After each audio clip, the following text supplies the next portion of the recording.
This is Contractor Sense with Ruth King. Welcome to Contractor Sense. Here you discover ideas, tactics, news, and information that matters to your contracting business and you. I'm your host, Ruth King. This episode is sponsored by Profitability Movement. Google Profitability-Movement to join this community of business owners focused on building profit, increasing wealth, and giving back. Thank you for joining us. Here's how we will help your business and you today. Happy Labor Day. Today, we celebrate our labor forces, our team members who generate the billable hours and revenues for our companies, and our team members who support the field labor in taking care of our customers. Over the past 35 plus years, I've seen the good, the bad, and the ugly as it relates to employees and culture. The great companies with great cultures attract people to work at their companies like flies are attracted to honey, and they get to be picky about who they choose. Today, I'll give you 5 ways to build a company culture that people want to join and stay at for life. So let's get started. First and foremost, and this is really easy to do, it's to say thank you. We all get so caught up in the day-to-day, running of our business and doing our jobs and doing the processes and doing the procedures with our heads down and focused on building a profitable business that sometimes we forget to say thank you. And the reality is that those 2 little words go a long way to have your team members feel appreciated. You can say it, your managers can say it, everybody can say thank you. Catch them doing something right. And that's the really cool part about it, because they're not going to expect, hey, I really appreciate how you took care of Mrs. Jones, or hey, I really appreciate how you helped, John when he was struggling with figuring out what was going on with company A, B, and C system. I mean, thank yous take, 10 seconds maybe, and they make the team member and employee feel good, but they also make you feel good. So I know we're really and truly focused on, the business and everything else like that, but stop for a minute, smell the roses, and say thank you to the team members who work with you. They'll appreciate it, you'll feel better, and everybody wins, including the customer in that particular case. All right. So that is an overview. And there's some really interesting ways to say thank you that I've seen. We're just about out of summer, and we're in a situation where we're going to start, or should be planning for fall if we haven't already planned for fall. And it's time to say a huge thank you to your employees for, working crazy hours during the summer. And sometimes I've seen it through barbecues. I've seen it through, barbecues at lunch, like you have a barbecue on Friday at lunchtime, everybody comes in and they get the rest of the afternoon off. I've seen it as thank you notes and paychecks. I've seen it as thank yous to the spouses and significant others.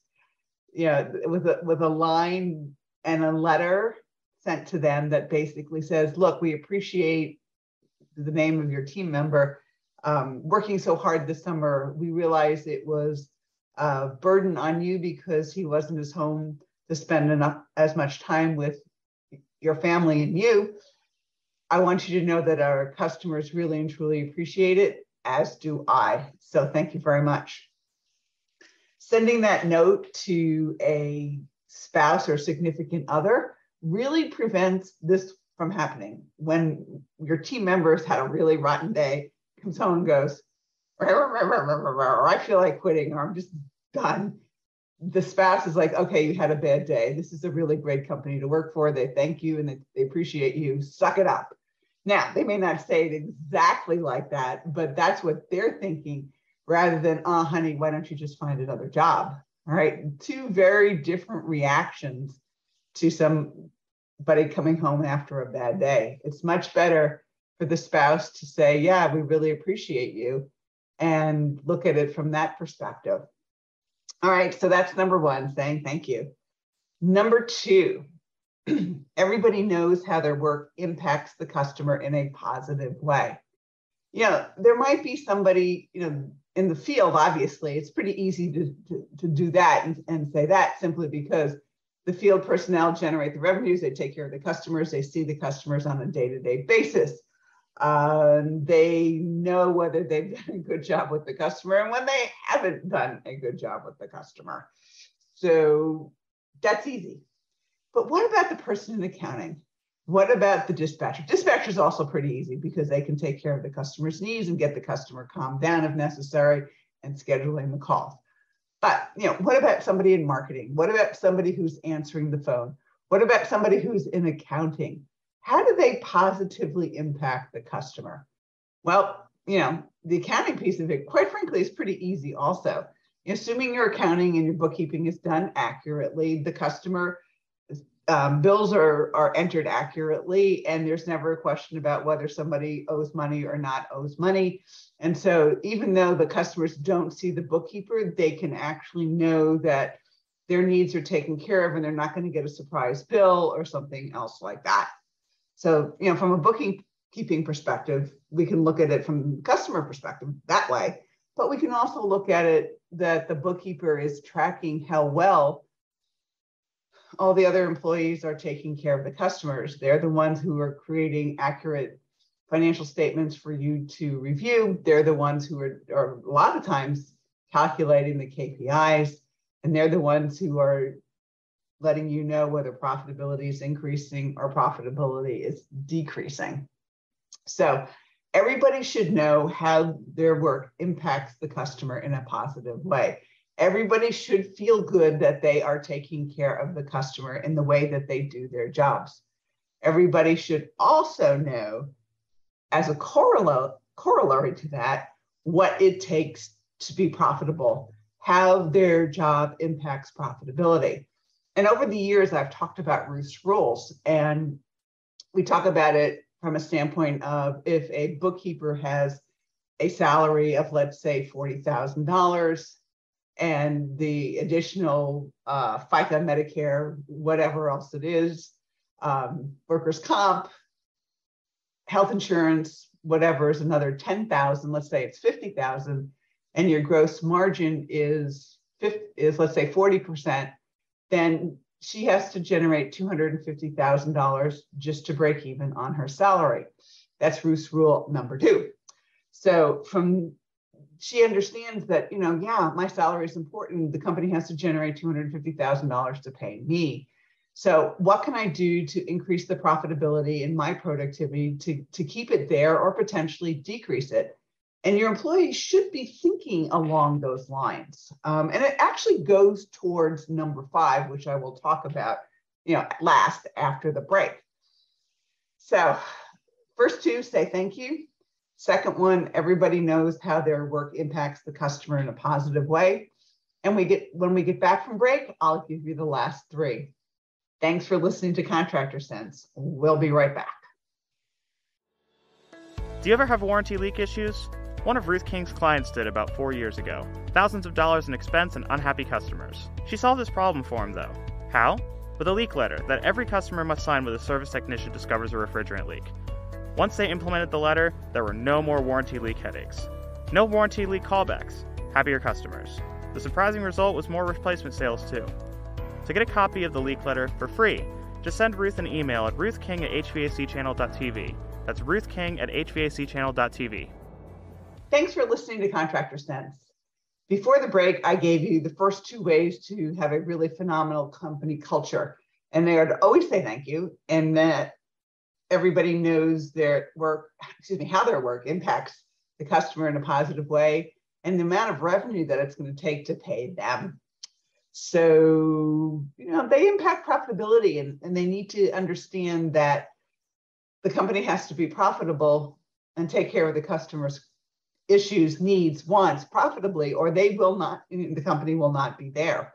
So profit is not a bad word. Right? So number 3 is to give back to the community. Right? Most of you do this, and it's really fun to do. It doesn't always have to be money.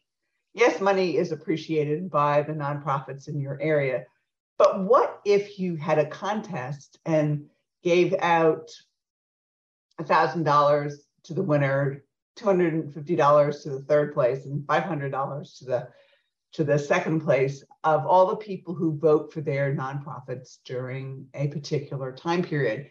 Now, Dave Squires talked about this in a podcast in June, and they use this very successfully to help the company get exposure in the community, number one, but number two, do some really, really good things for some local nonprofits. And you could probably do the same thing. They have it all done in the databases and everything else like that. So if you go to Online Access and Google that, you'll be able to find out what they're doing there. Think about it though. That's doing something really good for the community, but it's also really doing something good for your company, because as these people go to your website to vote for their favorite charity, which they can see the votes on a live basis, they're also finding out about your company. All right. So there's two birds are killed with one stone here. And I don't mean it from a negative perspective. I mean it from a very positive perspective. So you're doing something really cool for the community. And I think the ones that we've done actually with some of my clients are about, a local animal shelter, a local, soup kitchen type thing, a local, local things, not the national nonprofits who couldn't, $1,000 basically is not even a drop in their bucket. These are local charities who $1,000 would impact, or $500 would impact, or $250 would impact. And you can sweeten the pot at the end by putting $25 coupons, in emails to everybody who voted and say, thank you, we're going to give you $25 off and an additional $25 to the charity you voted for when you use this coupon. So you win again. So there's lots of things to take community involvement and merge that with things that will help those particular nonprofits and also help generate revenues for you also. But giving back is part of what we do. I mean, it's the thank yous. We do really well, share the wealth. My mantra is get and stay profitable, build wealth, and give back. And my giving back is very much focused on reading and very much focused on business. I do a lot with Kiva. I do a lot with Best the Bus, which is a really cool way. There's a bus that comes and the kids get to go pick out the book that they want to read, et cetera, et cetera, et cetera. And then the bus goes away. So these kids have a library book, which a lot of them have not.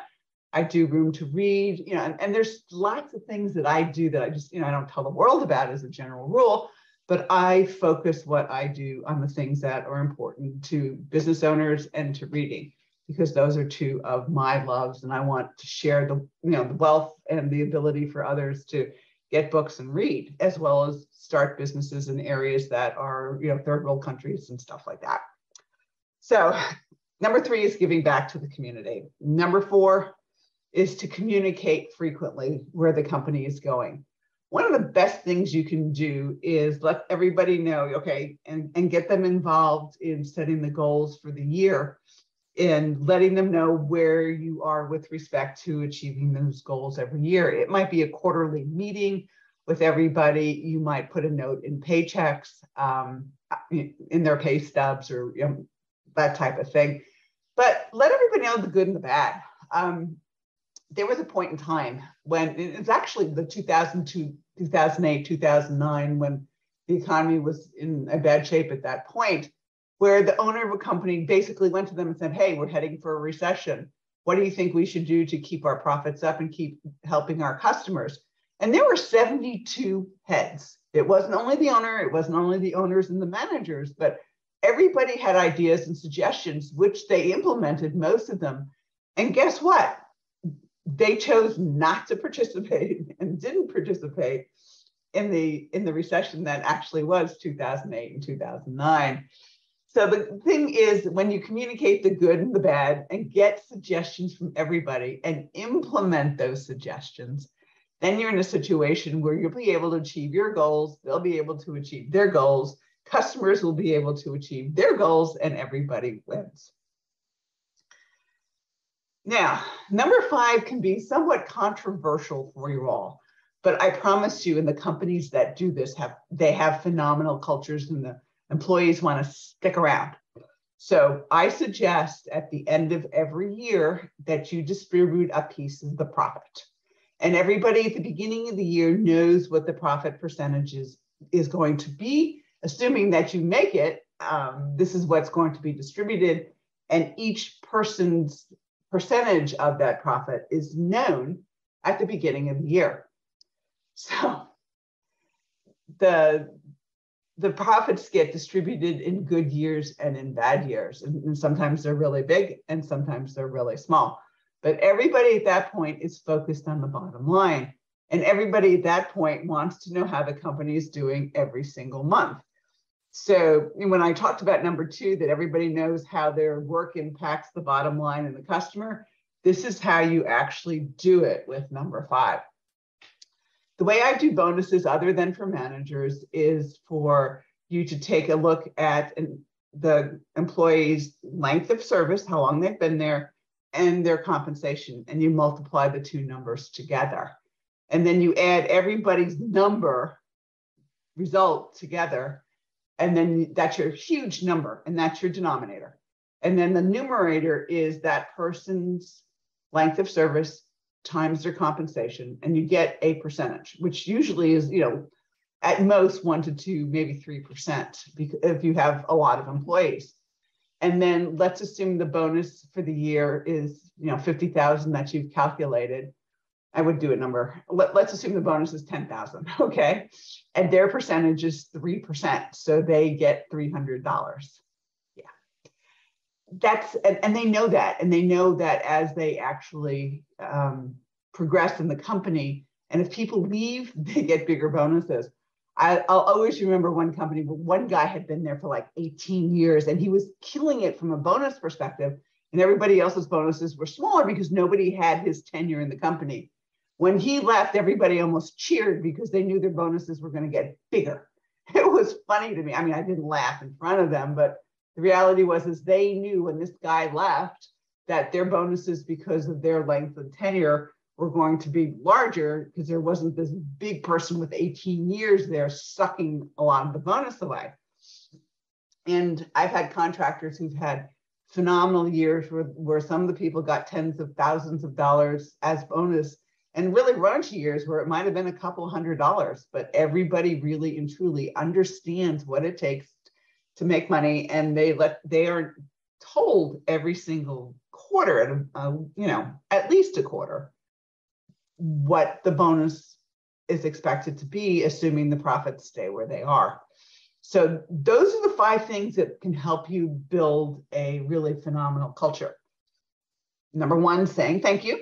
Number 2, everybody knows how their work impacts the customer and the bottom line in a positive way.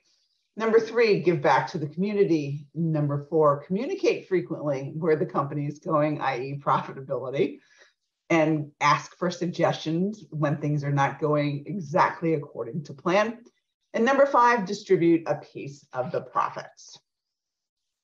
So thank you for joining us. Choose one thing that you discovered and implement it in your business. These ideas, tactics, and strategies help you make more money, have more free time, and give back. If you like today's program, spread the word. Please review this podcast on any device you're listening to it on. Help a fellow contractor make more money too. For comments or questions, call me at 770-729-0258 or email ruthking@hvacchannel.tv. Thanks for listening. Have a great and profitable day.